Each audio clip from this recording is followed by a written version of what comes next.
Dinding triplek tipis di rumah itu sudah seharusnya tidak ada lagi di Jakarta tahun 2025. Namun, di rumah kontrakan sederhana milik Ibu Siti, ibu mertua Risa, dinding itulah yang menjadi pemisah antara ruang tamu, tempat keluarga itu berkumpul, dan kamar tidur sempit Risa dan suaminya, Bima. Bagi Risa, dinding rapuh itu dulunya adalah pengingat akan perjuangan hidup Bima.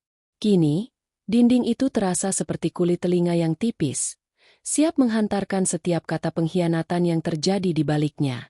Nama lengkapnya Risa Adinata.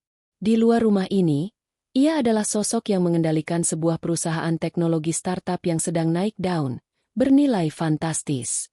Di dalam rumah ini, ia hanyalah menantu perempuan yang tidak punya pekerjaan tetap dan terlalu sering menghabiskan uang.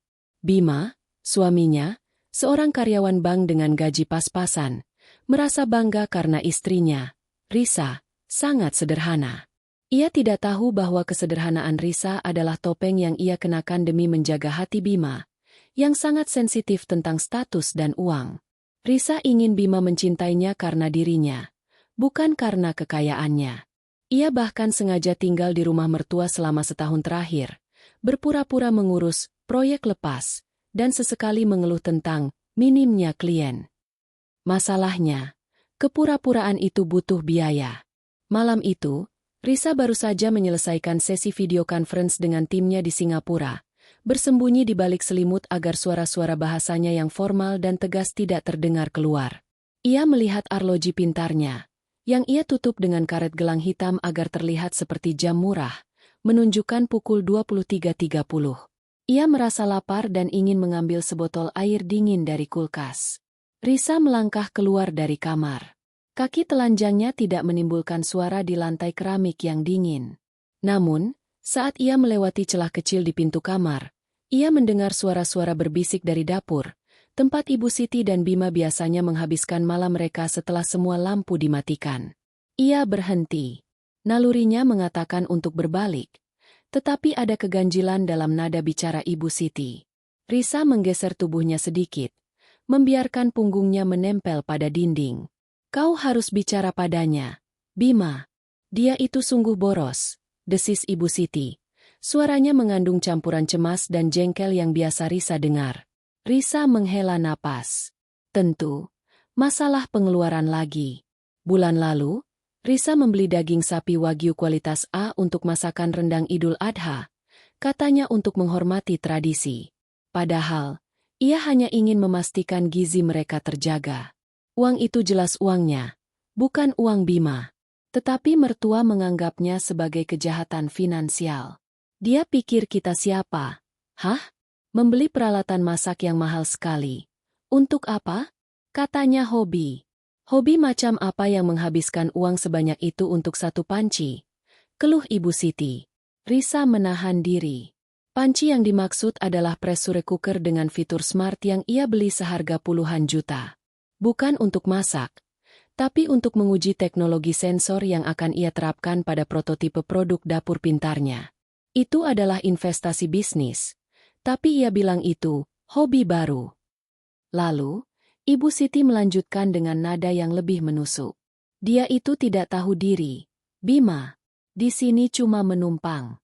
Tidak ada kontribusi nyata. Hanya menyusahkan dengan segala tingkahnya yang sok kaya. Cuma menumpang di rumah ini, dan berani boros. Kata-kata itu menghantam Risa seperti tamparan. Menumpang. Ia yang selama ini membayar sewa, diam-diam melunasi cicilan utang Bima, dan menyumbang untuk renovasi atap, disebut menumpang. Ia menunggu Bima membelanya, atau setidaknya meredakan kemarahan ibunya. Ia menunggu kata-kata cinta yang biasa ia dengar di kamar, yang meyakinkannya bahwa Bima adalah pria yang jujur dan baik hati. Namun, yang ia dengar adalah suara berat Bima yang terdengar begitu dingin. Aku tahu, Ma. Aku juga sudah muak dengannya. Bima merespons, nadanya tanpa sedikit pun kasih sayang. Memang dia tidak berguna. Cuma merepotkan saja. Aku sudah capek menyembunyikan malu di kantor karena dia tidak punya pekerjaan jelas. Risa terperosok ke lantai, menahan suara napasnya yang tercekat. Jadi, Bima tidak membelanya.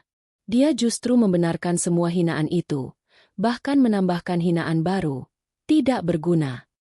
Ibu Siti tertawa kecil, kemenangan yang mengerikan. Kau harus memberinya pelajaran, nak, biar dia tahu tempatnya. Jangan khawatir, Ma, ujar Bima dengan nada yang sekarang terdengar seperti ancaman. Aku akan memberinya pelajaran. Aku akan memaki habis-habisan saat dia kembali ke kamar. Besok pagi, aku akan memblokir kartu yang dia gunakan untuk berbelanja aneh-aneh itu. Biar dia sadar, di rumah ini aku yang berkuasa. Risa tidak lagi merasakan sakit di dada. Rasa sakit itu berganti menjadi kehampaan yang dingin.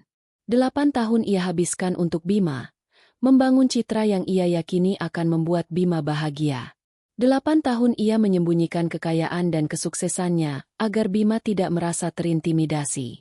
Hasilnya, ia dianggap menumpang, boros, merepotkan, dan tidak berguna. Ia menyadari satu hal, mereka tidak mencintainya. Mereka mencintai konsep istri yang sederhana dan penurut, yang mudah mereka kuasai. Risa bangkit perlahan. Kakinya terasa kaku. Matanya, yang biasanya dipenuhi kehangatan, kini memancarkan tekad baja. Kepura-puraan ini harus diakhiri. Malam ini, ia kehilangan suami. Tapi besok, ia akan menemukan dirinya yang sebenarnya. Dengan keheningan yang dipelajari dari bertahun-tahun bersembunyi di depan umum, Risa berbalik. Ia tidak jadi mengambil air. Ia kembali ke kamar, menutup pintu dengan pelan, dan duduk di tepi tempat tidur, menunggu pria yang akan masuk ruangan itu bukan sebagai suami, melainkan sebagai musuh. Keputusannya sudah bulat, ia akan membuat mereka menyesali setiap kata. Dan pengungkapannya akan menjadi kejutan terbesar dalam hidup mereka. Risa duduk tegak di tepi ranjang yang lembek itu. Udara di ruangan terasa dingin, namun hatinya jauh lebih dingin. Ia telah mendengar setiap kata, setiap nada pengkhianatan dari bibir Bima dan Ibu Siti. Ia menanti Bima. Ia tidak perlu menunggu lama.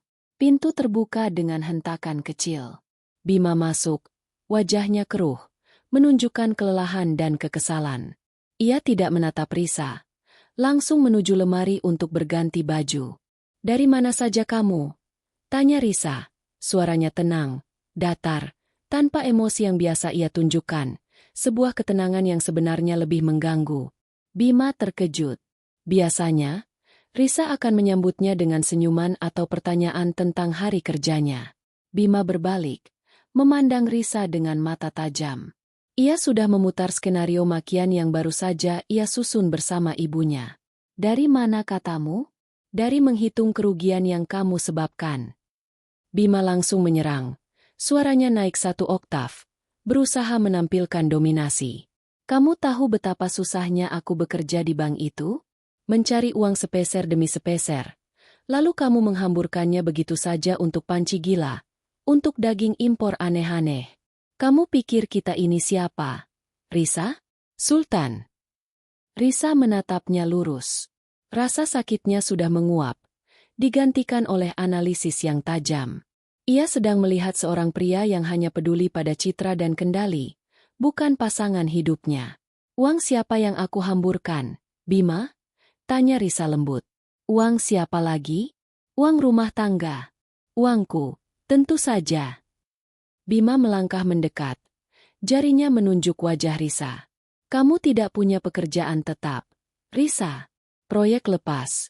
Konyolmu itu tidak bisa menutupi pengeluaranmu. Kamu harus sadar diri. Kamu itu menumpang di rumah ibuku, dan kamu masih berani bertingkah seperti nyonya besar." Bima mengulang persis kata-kata ibunya, seolah itu adalah naskah yang sudah dihafalkan. Jantung Risa tak berdenyut kencang. Ia hanya merasa mual.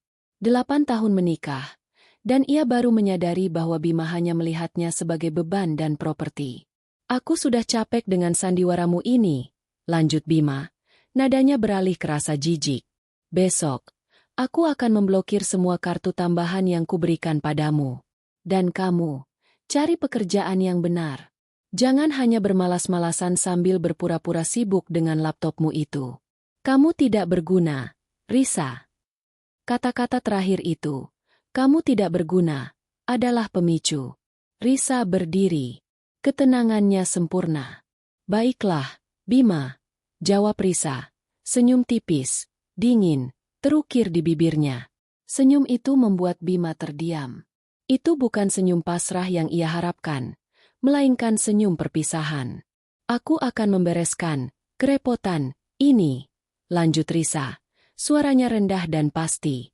Mulai saat ini, aku tidak akan menjadi kerepotan lagi bagimu atau bagi ibumu. Tapi jangan kaget dengan akibatnya. Bima, ketika seorang wanita yang selama ini kamu anggap tidak berguna mengambil semua yang ia berikan diam-diam, hasilnya mungkin akan membuatmu bingung. Bima hanya tertawa sinis, tidak menganggap serius ancaman itu. Mengambil apa? Kartu kredit yang akan aku blokir besok? Cepat tidur. Aku capek. Risa tidak menjawab, hanya berbalik dan mengambil laptopnya. Ia menunggu Bima tidur. Saat Bima sudah mendengkur, Risa memulai rencananya. Ia duduk di meja kecil di sudut kamar. Jemarinya lincah menari di atas keyboard.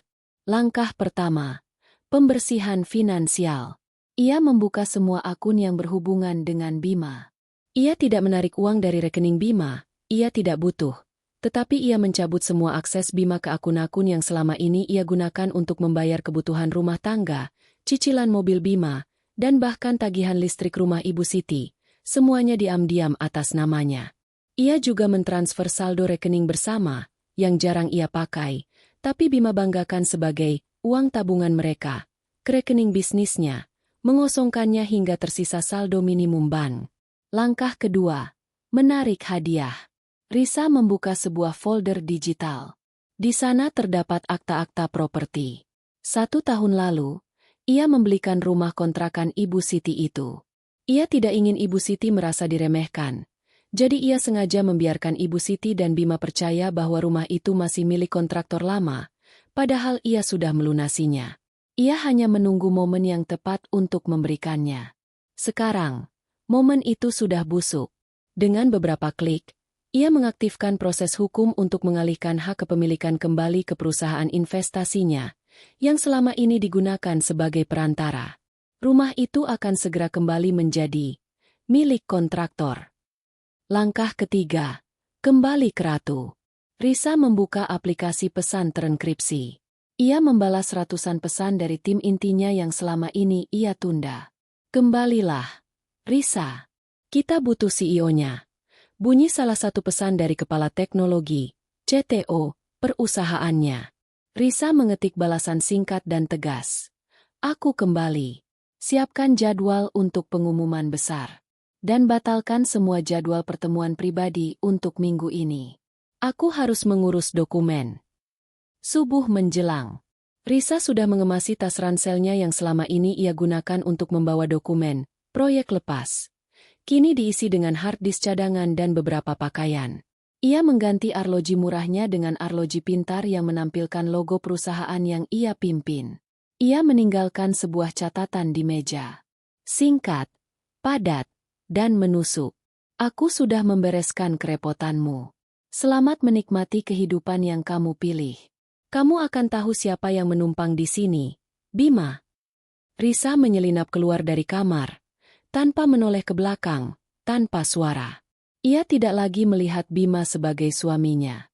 Ia melihatnya sebagai babak yang harus ia tutup agar babak baru yang sesungguhnya bisa dimulai. Di luar gerbang rumah sederhana itu, sebuah mobil hitam mewah tanpa tanda-tanda mencolok sudah menunggu.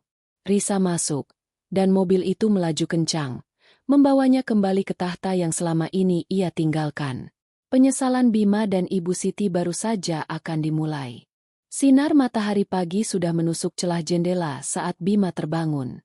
Ia merasa lega dan sedikit senang. Semalam ia telah melampiaskan semua kekesalan yang ia rasakan selama ini, dan kini ia merasa bebas. Ia meraba sisi tempat tidur di sampingnya. Kosong. Itu hal yang wajar. Mungkin Risa sudah bangun dan sedang memasak di dapur, bersiap untuk menghadapi makian lanjutan darinya. Bima bangkit dan menyambar selembar kertas yang diletakkan di atas meja kecil, tempat Risa semalam bekerja. Matanya menyusuri tulisan tangan Risa. Aku sudah membereskan kerepotanmu. Selamat menikmati kehidupan yang kamu pilih. Kamu akan tahu siapa yang menumpang di sini, Bima. Bima tertawa sinis. Ancaman kekanak-kanakan, gumamnya. Ia mengira Risa hanya menginap di rumah temannya, merajuk karena dimaki. Ia justru merasa menang. Risa telah pergi, dan kini ia bisa hidup tanpa beban pengeluaran Risa yang tidak jelas, itu. Ia menunjukkan catatan itu pada Ibu Siti yang baru selesai salat subuh. Bagus. Syukurlah dia sadar diri dan pergi.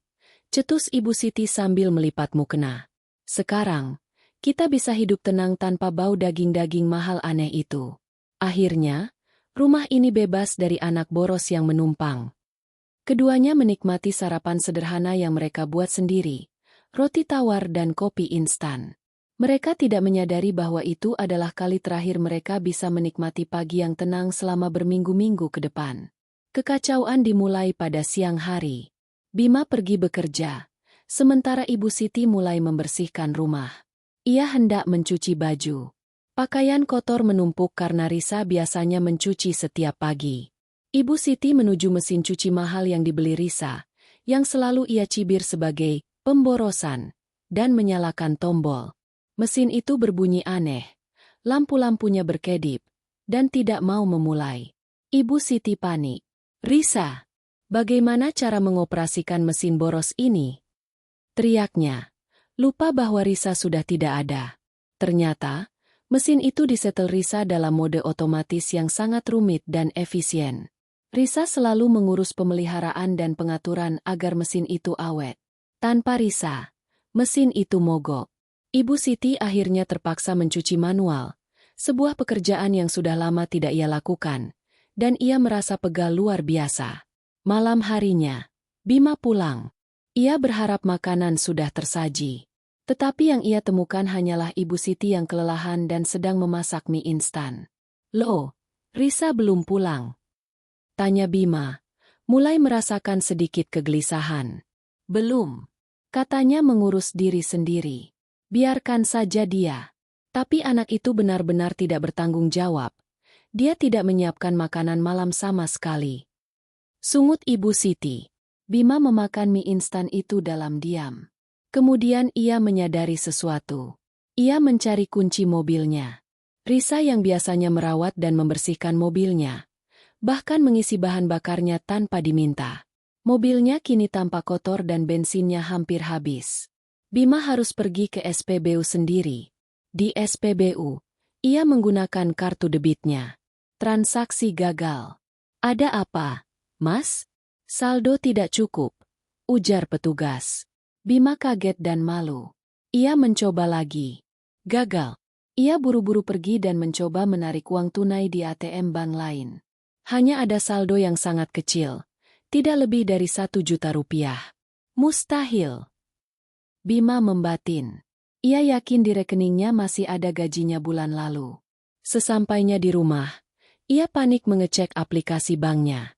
Benar, uang gaji bulan lalu entah kemana. Kemudian ia teringat kartu tambahan yang ia berikan pada Risa. Kartu yang ia ancam akan diblokir. Ia memeriksa rekening bersama yang selama ini ia banggakan. Kosong. Hanya tersisa saldo minimal. Sialan Risa. Dia benar-benar mengambil uang itu. Maki Bima. Ia lupa, sebagian besar uang di rekening itu adalah uang Risa yang ia masukkan diam-diam untuk membiayai pengeluaran rumah tangga yang terus meningkat. Yang Bima anggap, uangnya, ternyata uang Risa. Bima menelepon Risa, tetapi nomornya tidak aktif. Ia kemudian menelepon mertuanya yang berada di luar kota, tetapi Risa juga tidak ada di sana. Keesokan harinya, kepanikan meningkat. Sebuah surat peringatan dari PLN datang. Tertulis dengan huruf tebal. Surat pemberitahuan tunggakan. Ibu Siti berteriak histeris. Bima, tagihan listrik kita menunggak. Bulan ini dan bulan lalu. Bagaimana bisa? Risa selalu membayar otomatis. Bima memegang kepalanya. Tagihan listrik, air, internet. Semua hal yang selama ini berjalan mulus dan ia anggap sepele, ternyata diurus secara teliti oleh Risa menggunakan akses rekeningnya. Dengan dicabutnya akses itu, Semua pembayaran otomatis terhenti. Mereka terancam dicabut listriknya. Di tengah kebingungan itu, datanglah surat lain, amplop tebal berlogo hukum.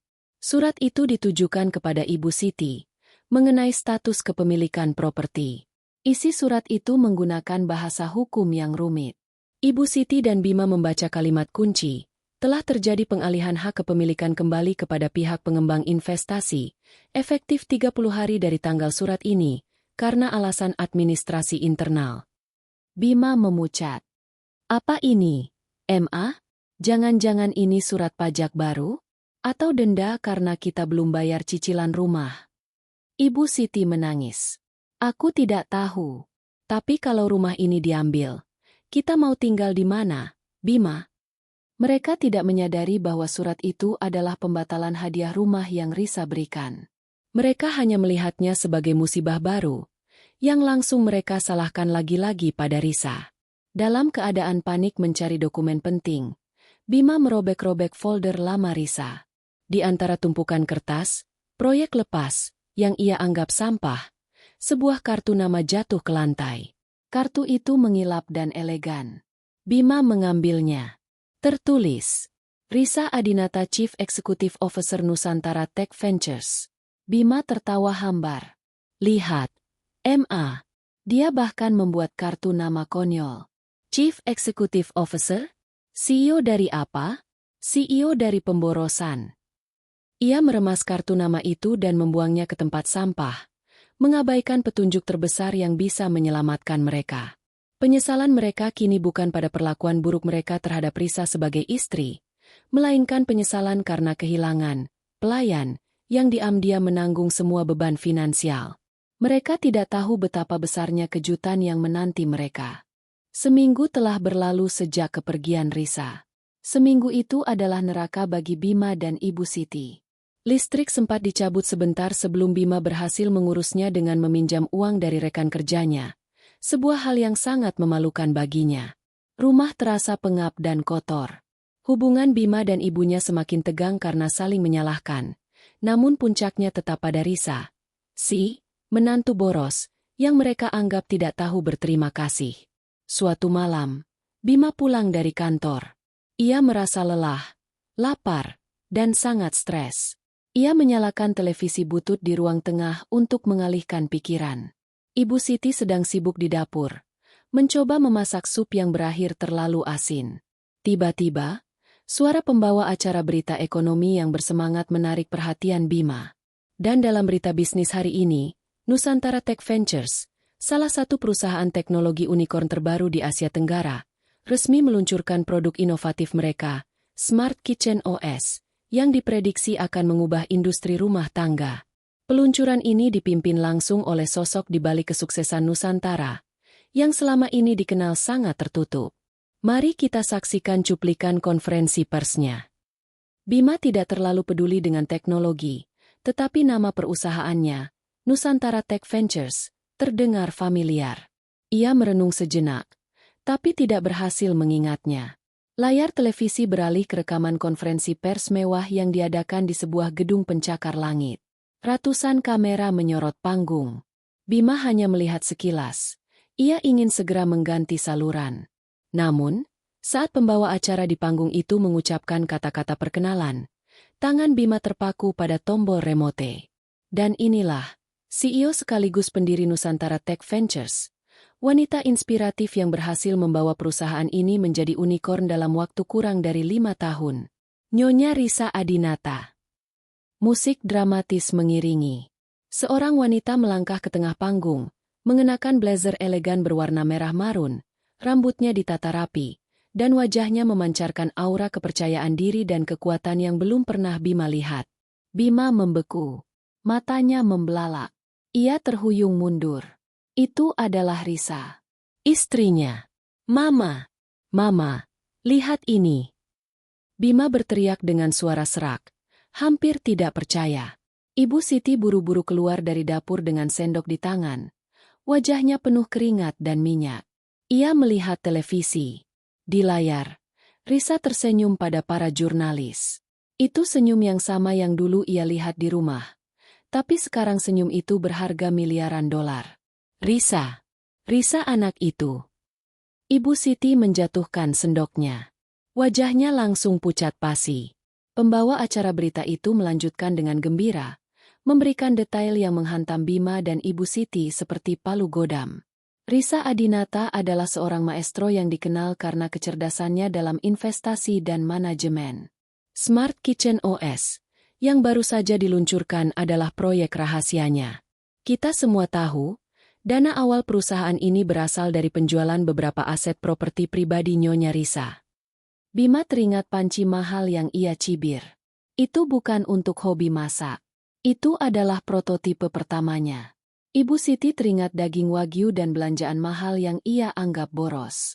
Sekarang ia mengerti, Risa tidak hanya membeli bahan makanan, Risa membeli kualitas gizi, karena Risa adalah wanita kelas atas yang tahu nilai gizi yang baik untuk otaknya yang bekerja keras. Wajah Bima berubah semakin pucat. Ia tersadar, kartu nama yang ia remas dan buang ke tempat sampah beberapa hari lalu adalah kebenaran, bukan lelucon. Dia membuang kartu nama dari CEO Unicorn. Saat Risa di layar mulai menjelaskan strategi perusahaannya, ia menyebutkan sesuatu yang membuat Ibu Siti terhuyung dan harus berpegangan pada dinding. Dan saya harus berterima kasih kepada keluarga yang telah menaungi saya selama masa pengembangan konsep ini. Saya berterima kasih pada kediaman yang saya cintai di Jakarta Selatan, yang telah saya beli 1 tahun lalu. Rumah yang dia beli? Desis Ibu Siti. Air matanya mulai menggenang. Bima tiba-tiba teringat surat hukum yang mereka terima mengenai pengalihan hak kepemilikan. Surat itu bukan mengenai denda pajak. Surat itu mengenai hadiah yang mereka tolak dengan kata-kata kasar. Risa telah membeli rumah itu, dan ia telah menarik kembali hadiah itu. Mereka tidak menumpang di rumah Ibu Siti. Mereka menumpang di rumah Risa, dan mereka baru saja diusir secara halus. Bima panik. Ia segera mengambil ponselnya dan mencoba menelepon Risa, tetapi hanya terdengar nada sambung yang terus-menerus. Ia mengirim pesan. Risa, maafkan aku. Aku tidak tahu. Aku cinta kamu. Pulanglah, sayang. Tak lama kemudian, sebuah notifikasi masuk ke ponsel Bima. Itu bukan balasan dari Risa, melainkan sebuah surel resmi dari alamat surel yang tidak ia kenal. Isinya adalah undangan resmi, formal, dan dingin, dengan logo perusahaannya yang elegan di atasnya. Kepada ETH, Bapak Bima Anda diundang ke acara perayaan ulang tahun ke-5 Nusantara Tech Ventures. Tanggal, 3 hari dari sekarang. Tempat, The Grand Ballroom, Hotel Majestic. Di bagian paling bawah, tertulis tangan, bukan ketikan. Datanglah, Bima. Kamu akan tahu siapa aku, dan siapa kamu. Dan jangan lupa bawa ibumu. Bima terduduk lemas di lantai. Ia sudah tidak melihat Risa sebagai istri sederhana lagi. Ia melihat Risa sebagai penguasa yang memegang kendali penuh atas nasibnya. Pengungkapan jati diri Risa telah mengubah segalanya, menempatkan Bima dan Ibu Siti dalam posisi yang paling mereka hina, orang yang membutuhkan belas kasihan. 3 hari terasa seperti 3 tahun bagi Bima dan Ibu Siti. Mereka menghabiskan waktu dengan rasa bersalah, cemas, dan harapan palsu. Bima berkali-kali melihat foto lama Risa di ponsel, mencoba meyakinkan dirinya bahwa Risa yang sederhana, penuh kasih, dan mudah memaafkan itu akan muncul. Ibu Siti sibuk mencoba memperbaiki pakaian terbaiknya, berharap penampilannya akan melunakkan hati menantunya yang kini seorang CEO. Malam perayaan ulang tahun ke-5 Nusantara Tech Ventures tiba. Bima dan Ibu Siti tiba di The Grand Ballroom, Hotel Majestic, dengan pakaian terbaik yang mereka miliki, yang sayangnya tampak lusuh dibandingkan dengan keramaian yang mewah di sana. Karpet merah, lampu kristal, aroma mahal dari parfum dan hidangan catering. Mereka merasa kecil, asing, dan tidak pada tempatnya. Bima merasa mual. Semua mata seolah menilai mereka. Mereka adalah 2 orang di tengah ratusan investor, tokoh bisnis, dan sosialita yang mengenakan pakaian desainer dan permata berkilauan. Di tengah ruangan, Risa berdiri. Ia seperti magnet. Mengenakan gaun malam yang bersinar lembut, ia berbicara dengan percaya diri kepada sekelompok investor asing. Ia tampak tak tersentuh. Seorang ratu di singgasananya. Bima menarik napas dalam-dalam dan menyeret Ibu Siti mendekat. Risa, sayang. Bima memanggil. Suaranya cemas dan penuh permohonan. Risa berbalik. Matanya, saat bertemu mata Bima, sama sekali tidak memancarkan kehangatan seorang istri. Itu adalah pandangan seorang eksekutif yang melihat seorang karyawan yang mengecewakan. Bima dan Ibu Siti. Terima kasih sudah datang, ujar Risa. Suaranya formal dan keras, cukup untuk didengar oleh orang-orang di sekitarnya. Bima langsung mengambil kesempatan itu. Ia mencoba meraih tangan Risa. Risa, sayang, aku mohon maaf. Aku benar-benar tidak tahu. Aku cinta kamu. Aku butuh kamu. Kita bisa kembali seperti dulu. Maafkan semua perkataanku. Aku hanya stres. Risa menarik tangannya dengan gerakan halus namun tegas. Kembali seperti dulu? Maksudmu kembali menjadi kerepotan, yang menumpang dan boros? Aku rasa tidak, Bima. Air mata mulai menggenang di mata Ibu Siti. Ia mendekat dan mencoba merangkul Risa. Nak Risa, ibumu juga minta maaf. Semua yang ibu katakan, itu karena kami tidak tahu. Kami minta maaf. Nak, pulanglah. Ibu janji tidak akan cerewet lagi. Risa hanya tersenyum dingin. Ia mengambil mikrofon kecil dari seorang asistennya. Suaranya bergema di tengah aula yang tiba-tiba hening. Semua orang, termasuk investor penting, terdiam, menatap drama yang sedang terjadi. Saya senang malam ini ada dua tamu istimewa, Bapak Bima dan Ibu Siti, kata Risa. Suaranya tenang, tetapi setiap kata terasa seperti es yang menusuk. Mereka adalah orang-orang yang berjasa besar dalam hidup saya.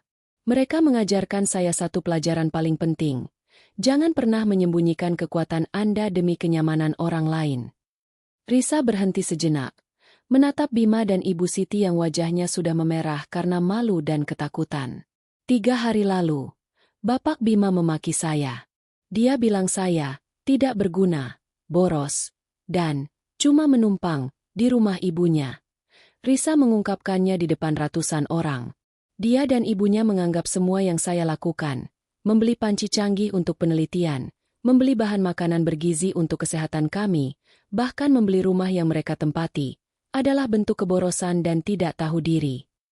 Mata Bima mulai berkaca-kaca, bukan karena penyesalan tulus, tetapi karena rasa malu yang luar biasa di depan umum. Saat ini, Risa melanjutkan, nadanya berubah menjadi sangat resmi. Saya ingin menjelaskan beberapa hal. Panci itu adalah prototipe dari Smart Kitchen OS yang baru saja kita luncurkan. Uang yang saya hamburkan adalah investasi awal perusahaan ini. Dan rumah yang mereka banggakan, yang mereka sebut tempat saya menumpang. Risa memberikan isyarat kepada asistennya, yang kemudian menyerahkan sebuah amplop tebal kepada Bima. Di tanganmu itu adalah 2 dokumen, Bima. Pertama, akta pembatalan hadiah properti. Rumah yang kamu dan ibumu tempati itu sudah saya tarik kembali kepemilikannya. Dalam waktu 30 hari, tim hukum saya akan meminta kalian untuk mengosongkannya. Kalian tidak menumpang di rumah Ibu Siti, kalian menumpang di properti milik saya, dan saya sudah menariknya kembali. Ibu Siti menjerit kecil, suaranya tercekat. Bima melihat isi dokumen itu dengan gemetar. Dan yang kedua, lanjut Risa, suaranya kini menusuk hingga ke tulang, adalah surat gugatan cerai. Kamu bilang aku tidak berguna. Seorang CEO unicorn tidak layak menjadi istri dari seorang pria yang tidak mampu menghargai dirinya sendiri, apalagi pasangannya. Bima menjatuhkan amplop itu. Ia mencoba melakukan perlawanan terakhir. Risa, aku tahu kamu masih mencintaiku. Aku suamimu. Risa membalas dengan senyum kasihan. Kamu bukan suamiku, Bima. Kamu adalah babak yang harus aku tutup. Dan sekarang, aku menutupnya. Kamu akan tahu siapa aku, dan siapa kamu. Aku adalah CEO, dan kamu adalah pria yang membuang aset bernilai triliunan hanya karena kesombonganmu. Selamat menikmati kehidupan yang kamu pilih. Risa mengakhiri pidatonya dengan anggukan kecil kepada para tamunya. Para hadirin bertepuk tangan meriah, mengagumi ketegasan dan kekuatan Risa, sementara Bima dan Ibu Siti ditinggalkan di tengah kerumunan, basah kuyup dalam rasa malu, penyesalan, dan kesadaran bahwa mereka telah kehilangan segalanya. Risa tidak melihat ke belakang. Ia melangkah maju, menjauh dari bayangan masa lalunya. Ia telah menyelesaikan pembalasannya. Ia kembali menjadi Risa Adinata, si Ratu Unicorn, dan ia akhirnya benar-benar bebas.